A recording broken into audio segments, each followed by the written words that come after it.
I want to thank Malaprop's Bookstore for those of you who are watching, and I know there are a lot of people who are watching virtually.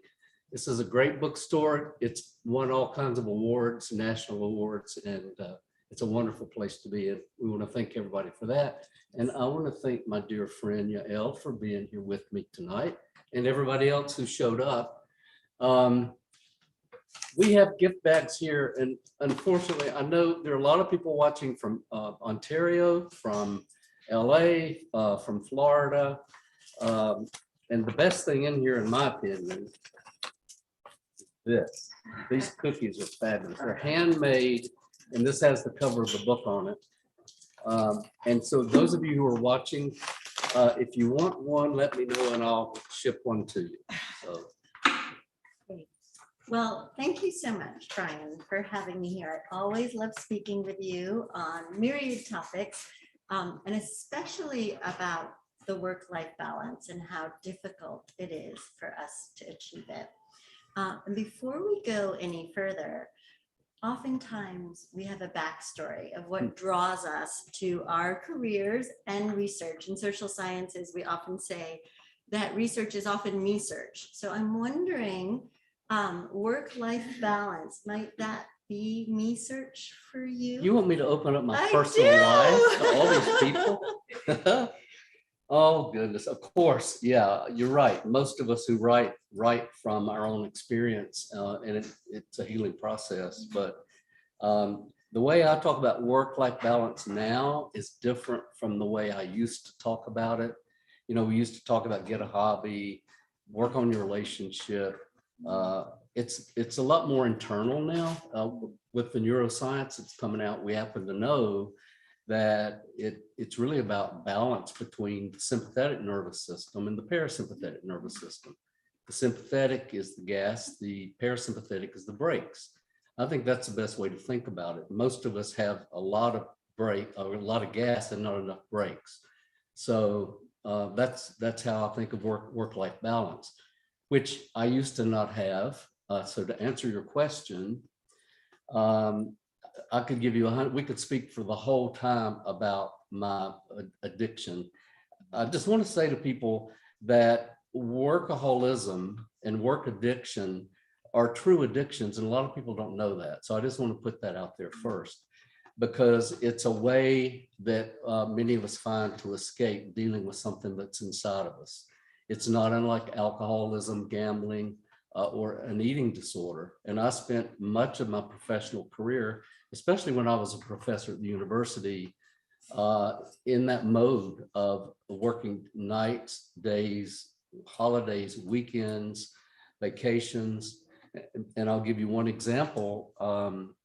When my family and I went to the beach with, you know how we all get together with our friends and rent a big house. And I had tons of projects. I was still at the university doing research. And so everybody says, let's go walk on the beach. And I said, oh, that sounds great. I'm going to sleep. You guys go do that. And they thought that was cool, that I was going to rest.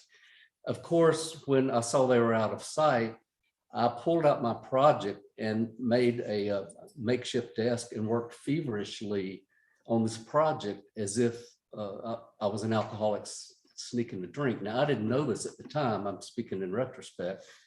And when I saw them coming back, or I heard them laughing, I put everything away and pretended I'd been sleeping. Now, when I say that, that sounds pretty sick to me, because I was. And there are many people in that state now. That's work addiction. It's when you can't turn it off. There's also workaholism, and in the book, there's a test that you can take that tells you where you fall on the continuum, whether you're not a workaholic, or you are a workaholic, or you're a work addict. Most people are not, but I've interviewed in the book, as you know, a number of high-profile personalities who have struggled with their own work-life balance. And I want to say everybody watching and everybody in here now is struggling with something. There's a myth that some people don't and some people do, but one of the things in the book that I wanted to point out is how all of us are struggling with something. So I have interviews with Alanis Morissette, who talks about her own work addiction, nervous breakdowns, and near death. Ariana Huffington, who talks about burning out and falling and from the burnout and breaking her cheekbone and waking up in a pool of blood. I know this sounds really dramatic, but the stories are dramatic. Dan Harris, who did cocaine and had a panic attack on live TV on ABC. Tito Jackson of the Jackson Five, Julianne Hough, who suffered from abuse. So the book is really about the struggles people bring, whether you're a workaholic or not, and how they find work-life balance. So one more thing, and I know I'm talking a lot, but is that okay? Okay. That's why we're here. But I want us to have a conversation. Yes. But the turning point for me, I say that I had 3 encounters of the third kind. And we've been talking about something I call intraterrestrials that exist inside all of us. They're beings that exist that I didn't know about. But one day I had a fever. This was when I was still a workaholic, and I was actively workaholic and living in Charlotte, North Carolina, and I was a professor. And I had a fever, and the fever would not go away. And it was a low-grade fever, and I had every test known to humankind. And finally, the physicians and the medical staff said, you just have your immune system's trying to fight something off, but we can't find anything. And so I was furious. I was so angry at my fever. And I remember plopping down after the diagnosis and pulling a fistful of hair, and just, I was so frustrated. And then it dawned on me, wait a minute, he said that my fever is fighting off something. And I'm fighting the thing that's fighting for me. That doesn't make sense. And then I remembered, and you probably remember this, back in the day, we psychotherapists used to tell clients, fight your stress, combat your depression, battle your anxiety, wage war on, be a warrior. And what we used to tell them is, and I hope if you're a therapist watching, you don't say this anymore, because it's counterintuitive, but it's the worst thing somebody can do. That's when I learned that it really flipped. It's counterintuitive, but it flipped everything for me. And so I lay on the sofa, and this may sound hokey, but I really don't care how it sounds because it works. And I just loved my fever, and I put all my support behind it. I talked to it, and it went away. The next day it was gone. Now, I know that may sound woo-woo for a lot of people, but let me tell you that this is physics. If you're in a riptide, what most of us do, I've been in one before, is we swim as hard as we can, and that will kill us, right? So we know that what we should do, if we can do it, is float instead of fight, right? And when you had your 2 beautiful children, I bet you learned to relax into the labor pains. Yeah, that was not easy, but that's what I was told. But yes, you're absolutely correct. And we have a doula and psychologist here, so she could speak to us more about that. Okay. But yes, Yeah. we need to go with it and let it pass through us. And you have less pain, right? I mean, I'm assuming this is what I hear. I am sure that's true. Yeah. Well, I know you have fewer obstetrical problems. Absolutely. Everything if we have compassion, Yeah. and allowance, Yeah. as you'll, I think, speak about, Yeah. that is a lot what we have shifted to Right. that paradigm. That's right. That's right. Let it go through us, Yeah. and bring compassion and let it be. Yeah. So it's Don't counterintuitive. fight. That's Mhm. right. It's counterintuitive. Mhm. And so this is really what work-life balance is about. We are told to fight, and we are hardwired to fight these, some of us call these parts. I call them protectors, sometimes call them intraterrestrials, because they are beings inside of us. An example would be my frustration, my anger, my worry. my anxiety. They're all there to help me. My workaholism was there to help me. But what happens is they create another problem. That's not their intent, but that's the outcome of it. And so in the book, you learn, and maybe we'll talk later about the AAA process, which teaches you how to communicate with your intraterrestrials and live from a place I call the C spot or the C mode. And it changes everything. I have one more thing I want to say, and then we'll converse more. The turning point from the second close encounter was when I was again a professor. We had 10 Tibetan monks come to the university to perform, and they did a beautiful rice drawing. They had these beautiful costumes and instruments. And so a group of religious fundamentalists picketed outside the auditorium, claiming that Buddhists worship idols and they're of the devil. I was fuming. I was furious that our visitors from another country would be unwelcomed this way. But you know what the monks did when they found out? They went outside with a smile on their face. They joined hands with the protesters and saying, "Jesus loves me" with them. And they disbanded. And that, again, it was the same experience I had with the fever. Instead of being angry, they had compassion and they showed love, basically. Right? So that's what the book is really about. There's a whole chapter on self-care and self-compassion, and it's really the antidote. And that's how we actually communicate with these beings inside of us, or these parts, is through learning to befriend them instead of fight them. Yes. Yeah, that's very helpful. And so we're going to approach workaholism, work addiction, and the imbalance with compassion.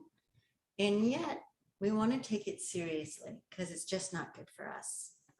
So if someone is suffering from workaholism or work addiction, what are some of the physical and psychological symptoms that might alert someone that this might be a problem for them that could be addressed and with compassion and all of that? But I mean, I don't know if you want to tell us, but were there physical and psychological symptoms or also interpersonal things that that will affect? All the above. All the above. Yep, Yeah. I figured. Of course, for me and for many people who have workaholism that I work with, it assuages anxiety.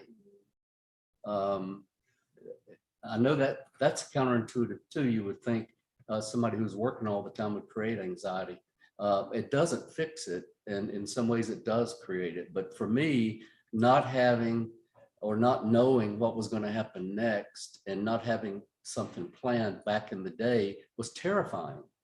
So it's a response to childhood trauma of one kind or another that many of us have, and we use the work as not consciously, but unconsciously as an anesthetic to help us cope with whatever's inside. Of course, the key is to go inside and do the work there. It's an inside job.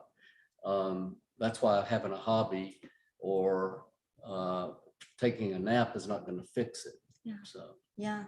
So it's an anesthetic, and it stops one from actually coping with probably existential problems of loneliness and sadness. So if we're working, then we're not looking at those. So it's a defense, and yet it's one that society really champions. So if one is drowning one's sorrows or in alcohol or cannabis, we would have an intervention, right? We would say, hey, it's time to start looking at what you're doing. But workaholism, our society goes, you're such a good worker, you're so productive, you're so successful. But this needs to change, is what your book is telling us. Right. That it is really destructive. Physically, you talked about your gastrointestinal symptoms that were actually connected to that. That's right. You were very brave and spoke about how your marriage really almost ended. Yeah. And as a clinician, I imagine you see this, that workaholism, while it may be applauded and lauded by society, actually just wreaks havoc for individuals and the home and in relationships.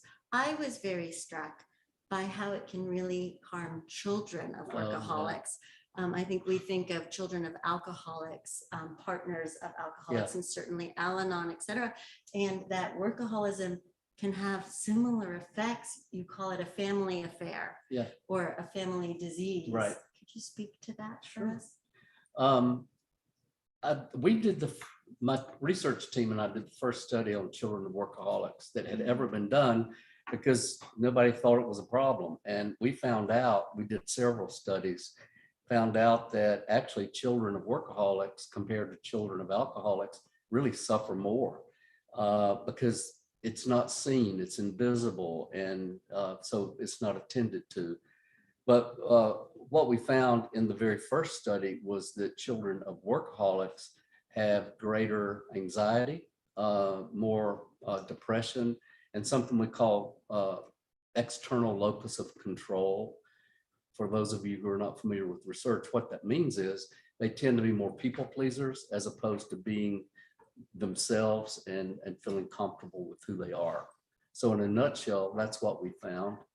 And of course, we also did the first study ever on the effects of workaholism on a marriage and found 40% higher divorce rate, more marital disaffection, and more problems basically in the family. There was one more thing I was going to mention about that, but I think that's basically the research.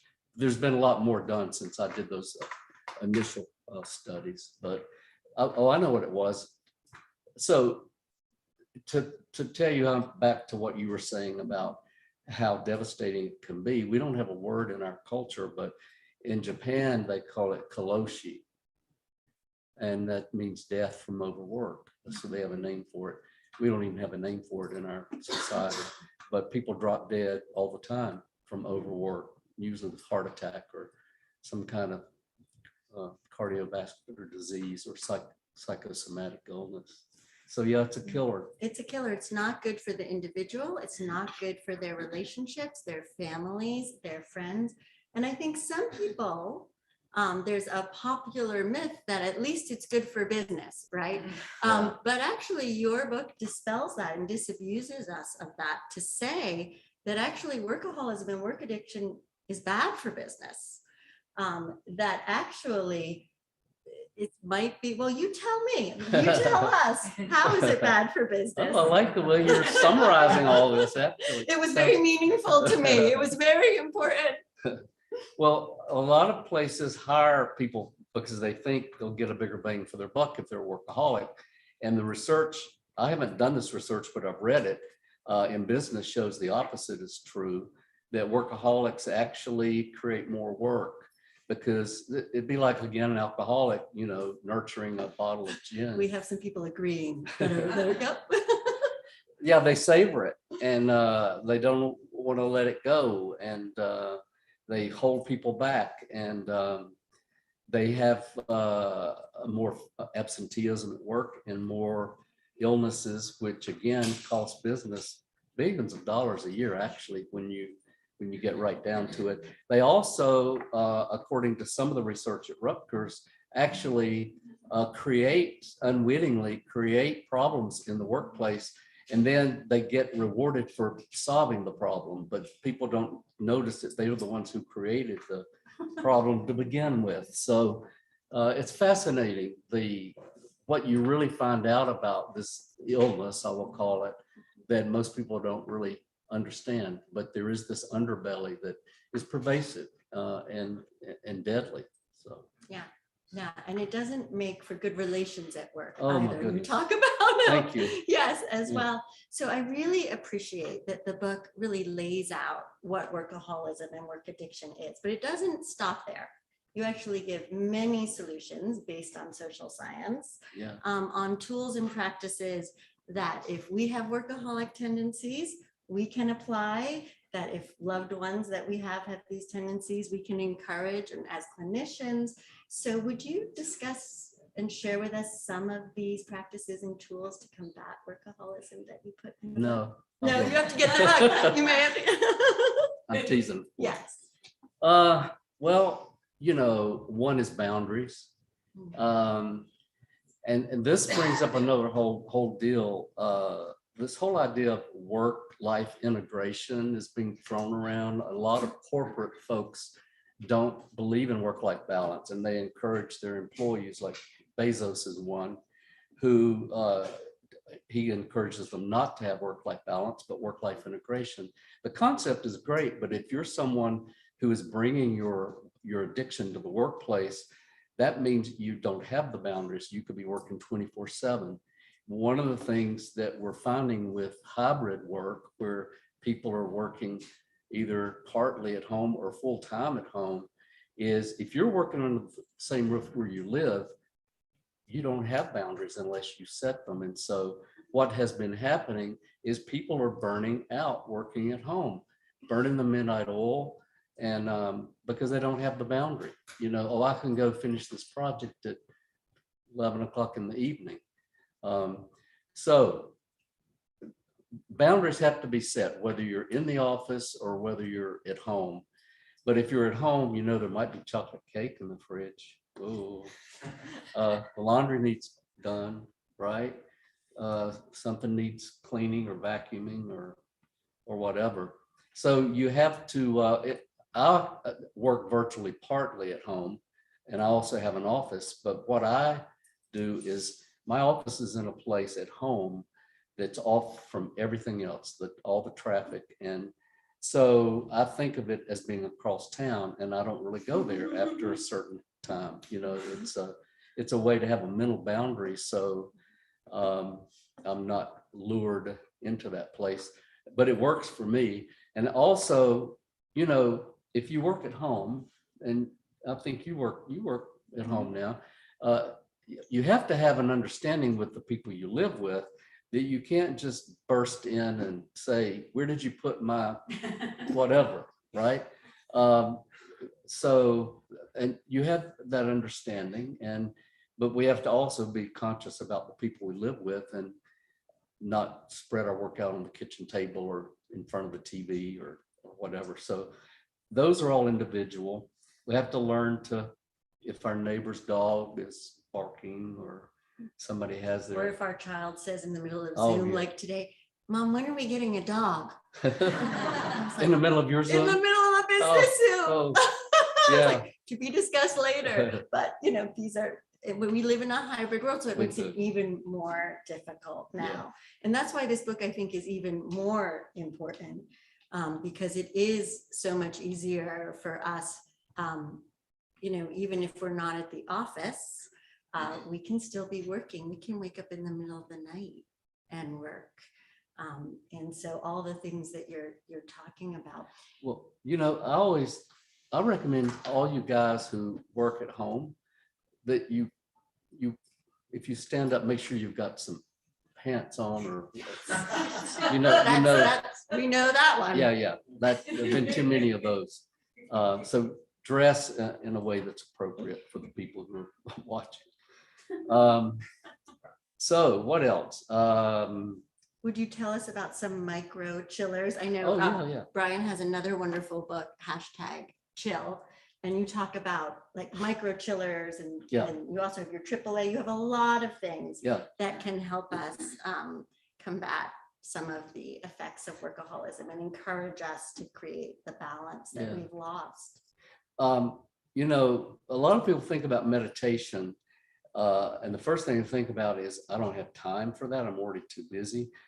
So I've developed something called Microchillers that are 5 minutes or less that you can actually do walking from your car to the mall or into your office, that you can do in 3 minutes, which activate your parasympathetic nervous system, which is your rest and digest response. And it really works. And I'm going to take 1 minute now and do one of them. And it's many of you are hearing about mindfulness meditation. So you can actually do mindfulness meditation as you're moving through your work day or moving through whatever your day is. You don't have to go sit for 20 minutes or an hour. You don't need to sit lotus style. You don't have to burn incense, smoke dope, or listen to weird music or whatever your stereotype is. It's now mainstream, and we know Harvard scientists have shown that it works incredible on your nervous system in a positive way. It helps you be calmer, not just in that moment, but you carry it over. And if you practice these microchillers 3 to 5 minutes a day, it widens what we call the resilient zone. Your resilient zone, which carries over into your daily life, and you notice you're more in what I call that C mode. You're calmer, you're clearer automatically, and things don't upset you as much as they traditionally did. So it's a form of mindfulness, but you're more in the present moment. You're not worried about the future. You're not regretting the past. So when you can be in that place, that C mode, you're going to be happier, healthier, and more productive in whatever you do. So this is one. These are really simple things, and it's just listening to sound. So here's what, if somebody could, is Patricia around? Right here. Oh, can you just tell us when a minute's up when we start? And all I want you to do is just listen to as many different sounds and just name them on the inside. Don't try to remember them. Don't memorize them. Just notice.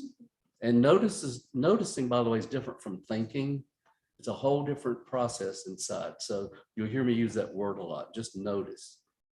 Okay. Ready? Okay.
Okay. So, my dear, what do you notice inside? Yes, well, I did notice certain sounds, but what I also noticed, I don't know if anyone else did, was my own thoughts coming in as well. And just feeling my body both wanting to sink in and yet being called to use that minute to like think about things, which is my mind overworking, not taking that time. And that just made me think how rampant this is, that even our minds are little workaholics. Yeah, as well. that's right. Yeah. Spinning all the time. Yeah, and that we need to quiet it from the neurological level. Yeah. To the macro level. That's right. To have, yes, we can get there, but yes. And that was only 1 minute. That was 1 minute. Anybody else want to share? I'll share. Okay. I love this exercise. It reminds me of, I was in undergrad, I was a film student, and I loved sound spaces. So I just get to hear all the different depths. Like, so it was outside, like far away, and then the refrigerator, and I didn't hear the clock in the beginning, but then at the end I was hearing the clock. Right. And then whispering it. So it's like such a rich dimensional landscape. Yeah. That I love dropping into. So thank you for that. You're welcome. Do you want to repeat that for our, just a synopsis in case they couldn't hear, our Yeah. virtual viewers? And what's your name? Erica. Erica. Dr. Erica. Oh, Psychologist. Dr. Erica. Thanks for the plug. Said she loved that, and that she actually basically what she was saying was she was really fully in the present moment and noticing the ticking clock, which I also noticed, which I hadn't noticed before, and some ambient sounds around. And I was going to ask you, Dr. Erica, what do you notice in your body after you did that 1 minute, just sensation wise in your body? I have to do it now because I didn't notice my body. Like, I think it's more present and grounded. yeah. She said it's more present and grounded. And a lot of people will say they feel calmer. And sometimes they'll say more aware or clearer. So you're not thinking about what happened yesterday or at work today or what you have to get done. You're in the present moment. And what that does is it automatically, for 3 minutes, activates your parasympathetic nervous system. And over time, it tones your parasympathetic nervous system. And just to remind you, that's your rest and digest response. And you just meditated. For those of you who say you don't know how to meditate, that is meditation, being present in the moment without judgment. Some of the others that I talk about in the book, in this book too, I talk about microchillers in the new book. One is grounding. It's a process where, again, you can do this anywhere. You sit and you're aware of your feet on the floor. Bring your attention there. We don't have time to do that here. If we had an extra hour, we could do a bunch of these because they're fun to do and easy. And then another one is square or square breathing.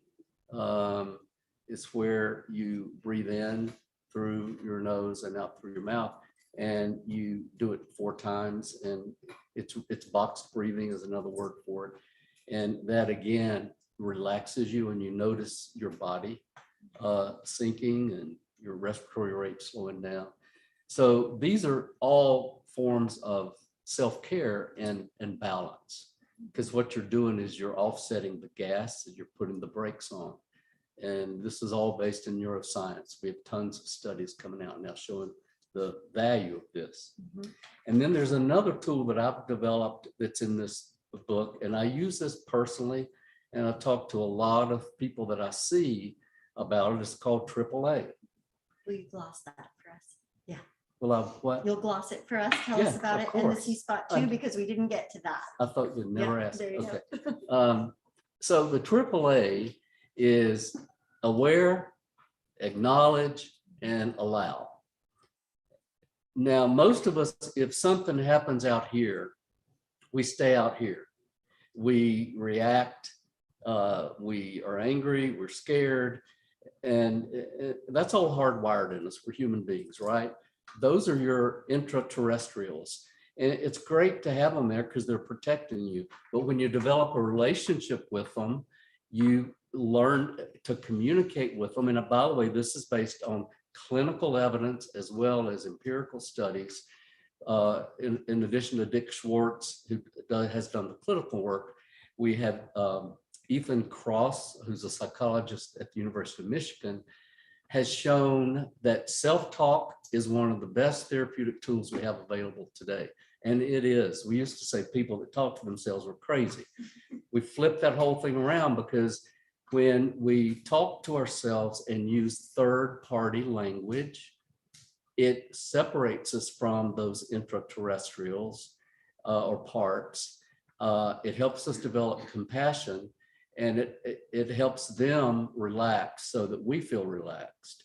And if you do this on a regular basis, and I'm going to show you what it is, you start to notice that it becomes muscle memory and things don't bother you as much. I had something really traumatic happen recently where my spouse fell and I reached out and I cut myself really badly.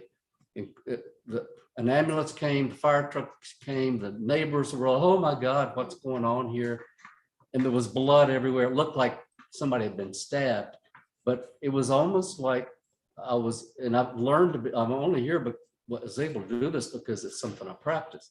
I was able to stay in that central command center and see all this going on and remain fairly calm.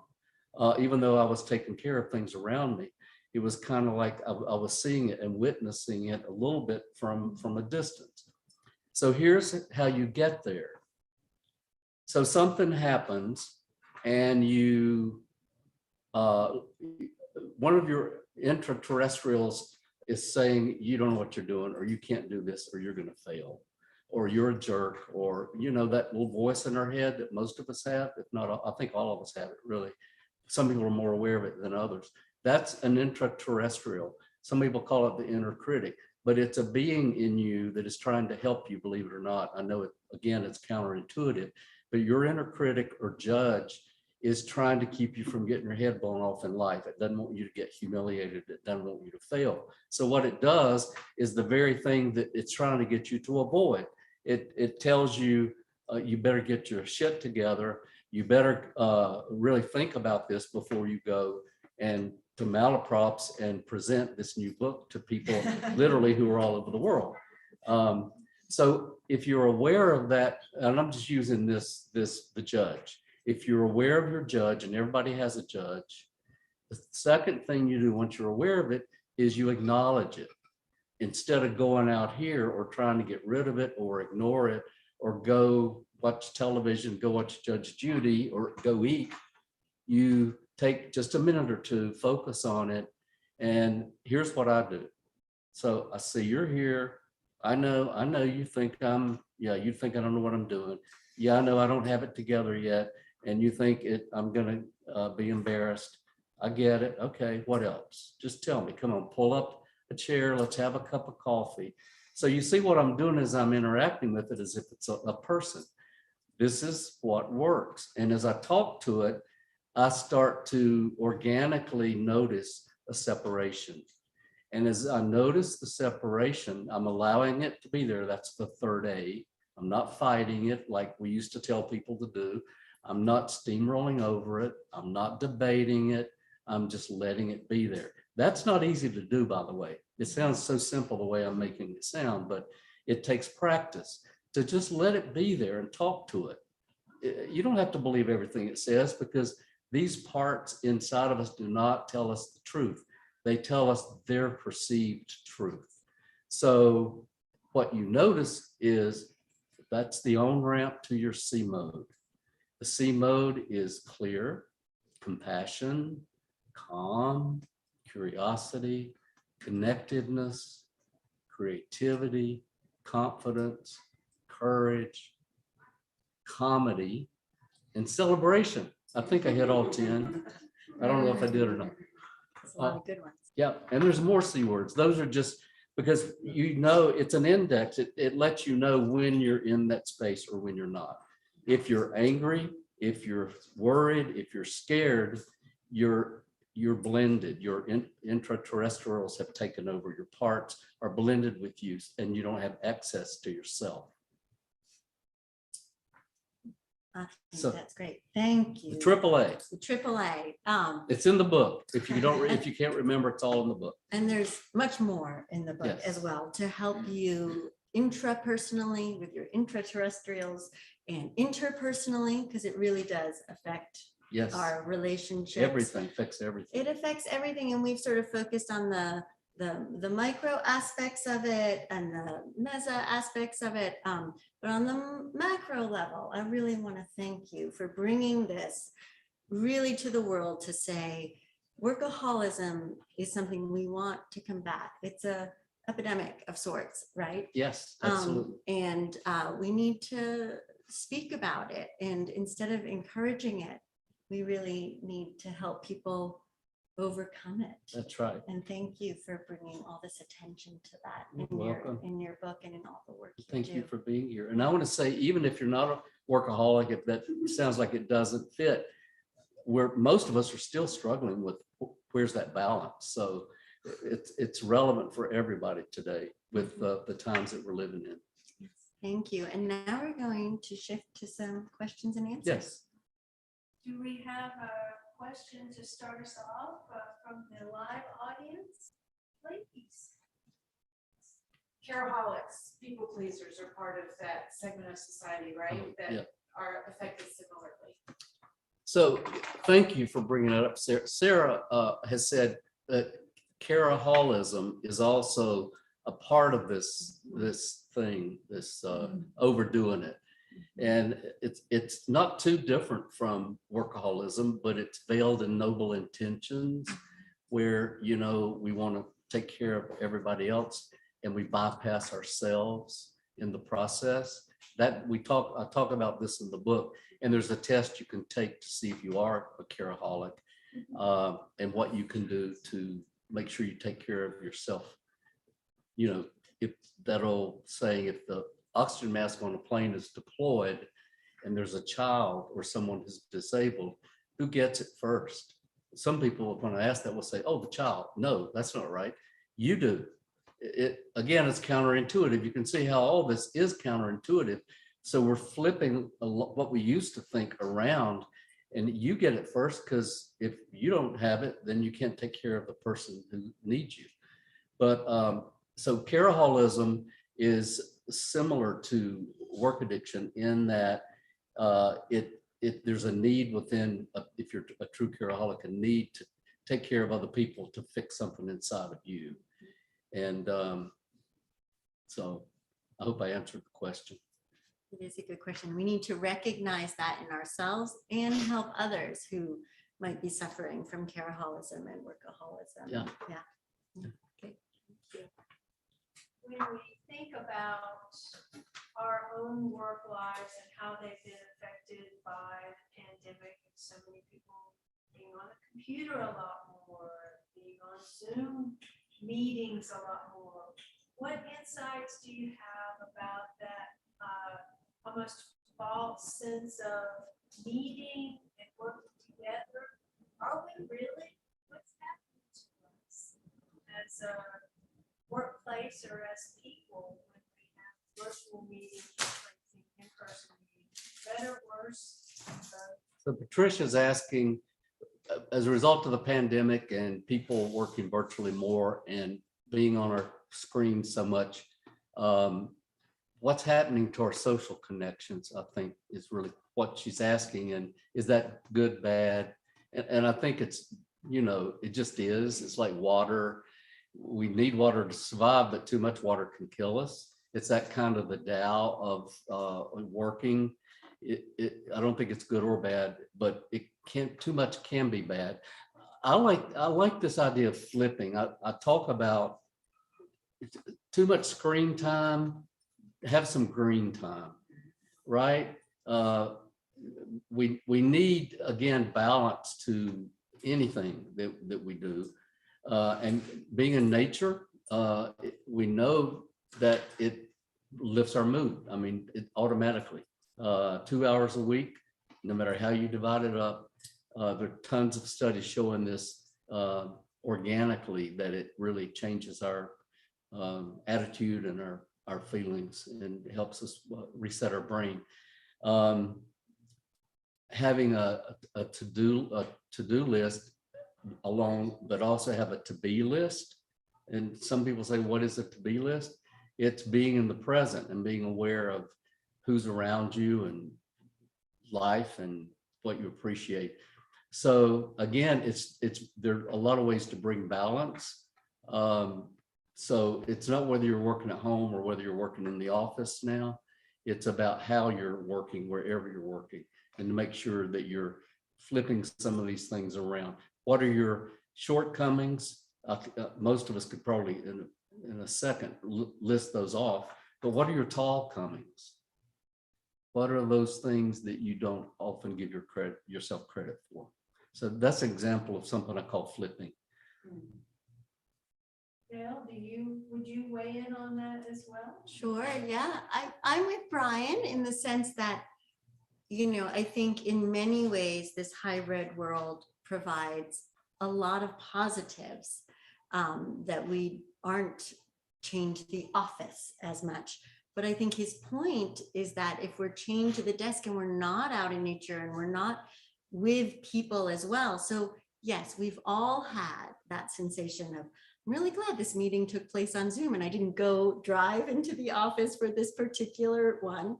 And yet that does need to be balanced, because most of us really do need that in-person social connection. And so, like you were saying, for so much screen time, there's a ratio, have green time. for so much Zoom time, have some in-person time. And I really think this is about that balance and imbalance. And we all know that the pandemic swung us into, we're all Zooming all the time. And now we're just finding our footing and how to come back and how to feel comfortable there. So the hybrid world can be a really positive place if we're intentional about it and take actions to find antidotes for the ways that it can be more toxic. And I think Bryan's book talks a lot about that. You know, the Surgeon General, Babak Murthy, just released a report talking about loneliness as a national crisis because it started with the pandemic. It was going on before the pandemic, but it got worse because of the isolation. And it can be as bad as smoking 15 cigarettes a day, the research shows. And so his whole thing is about connecting. And connecting online is one thing, or through our devices, but it's not the same as connecting one-on-one. I'm glad all you guys are here virtually, but we all need But we'd love to see you in yeah, person. absolutely. And Come on Esther- down. Esther Perel is now talking about Yeah, AI, Yeah. artificial intimacy. yeah. That is happening Yeah. because we feel that we have an intimacy, and we do through the phone, and all of that's good. And it's different Not than the same. than the energy. So we just need to be aware of that and make time and intention and actively connect with each other in person again. Oh, and by the way, I interviewed Babak Murthy in the book. So we talk about loneliness, and he was a little boy in India and was very lonely, and he didn't tell his parents, he says. So I have his personal story that a lot of people don't know about. He was ashamed that he was lonely and didn't want to talk about it, which further isolated him, which is true of a lot of people who are lonely. They feel judged or shamed about it. So it throws you into a cycle. So it is important. We do Oh, yeah. need to reach out and see each other in person. That sounds like a call to action. That's a call to action. Another question from the live audience, please, if you. It's okay if you don't. Oh, there's, yes. I got one. Mr. Joshua So Allen. the yes. thing that's going on with Japan and other countries adopting like a 4-day work week. Mhm. And I mean, studies are all over the board, like saying that they're more productive. Yeah. I mean, what do you think, how that fuses into what's going on? Is that going to shift over to, is the United States going to catch that eventually, or how's that going to balance? I'm going to give my opinion, then I want to hear yours. And we'll repeat that. Oh, I'm sorry. Yes, You wonderful repeat it. Go comment. ahead. Oh, you want me to repeat it? Yes, please. So the wonderful Josh Allen asked, there are countries like Japan who have instated the 4-day work week. And of course, we know of many cultures around the world who have systematically on a macro level said it's not good for our citizens and our employees to work this much. So we're actually going to create structure that help people not work that much and encourage them to do so. And what they have found is that the productivity and the profits have gone up. That's right. Really in a way that we need to listen to that research. And then Josh asked, might that be a trend that the United States and our culture sees? Hell yes. Well, It's coming, absolutely. There's no question because of the research. I've read all this research too. In Great Britain, they did a pilot study and they found the same thing, that productivity is up. People are, because they're more balanced and more relaxed, they don't have as much stress. So I don't think there's a question that it's going to eventually become the norm in our country as well. I'm glad to hear Japan's doing it because there's so many people dying at their desk in their 40s from overworking that they call, I pronounce it karoshi, but I was corrected by a Japanese person who said it's kaloshi because they pronounce their R's that way. So, but anyway, yes, I think we're in accord with that. I will add to this, and I have some of my wonderful colleagues with me who know that I take a big stance on this.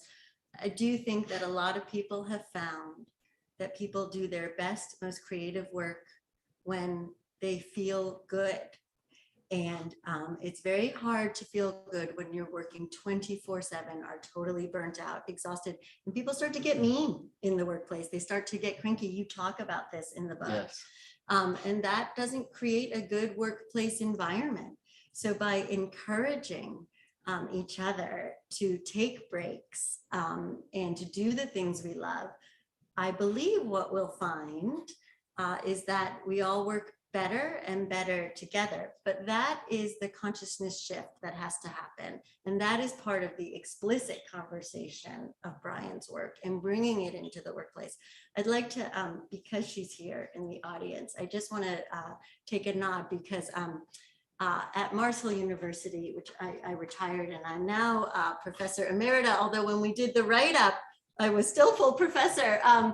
But I had what I call a mutual care partner at work, which just meant that I had someone who really had my back at work. And that could have been, if I was going to be late to a Zoom or a meeting, I might just text her and say, hey, Kelly, like, log me in, or, do whatever. Or I would say, I'm going to be logging in on Zoom. Can you just put your computer up and make sure everyone sees me? And she would say, yes. And it made all the difference to me at work in terms of how I felt. And then I could walk into the classroom feeling like people have my back. And this goes to your question, Patricia, too. And what you're saying is when we create environments in which we're looking out for each other and we're helping each other, then we can, we actually do much better. And so this is one thing I'd like to say too, is if you know people who are workaholics and have work addiction, it's helping them and it's helping everyone to compassionately just give them this book as just a possibility. Yes, do. Yeah. So. Well, we want to thank you both for being here. Bryan Robinson, congratulations on this latest success. We Thank you. celebrate that with you and for you. Thanks for helping make us think more, relax more, think about the 3 A's and the 10 C's. I'm thinking about it too, is doing some of those, that breathing, the square breathing, or really paying attention. Thank you, Yael, for being here in conversation with Bryan. And virtual audience and in-person audience, thank you for being here this evening. I want to say one last thing too, Patricia. Sure. I would encourage, when I do a book signing, I always like to bring gifts for people. And so everybody here is going to get a bunch of stuff. I wish I could give all of you. I know there are a lot of people from all over the place watching right now. So would you do one thing, is one kind thing for yourself and one kind thing for a stranger? And I'll tell you why, because you can do it as long as you want. It was I don't make New Year's resolutions, but this year I did make a commitment to myself that I'd do one kind thing a day, preferably for a stranger, but it could be anyway. It could be opening the door for somebody or complimenting somebody, buy groceries for somebody if you can afford it, but it doesn't take a whole lot. But it'll make you feel better, and it'll also help you become more aware of how much easier it is to be kind as to be rude. It just really raised my awareness of, that gift.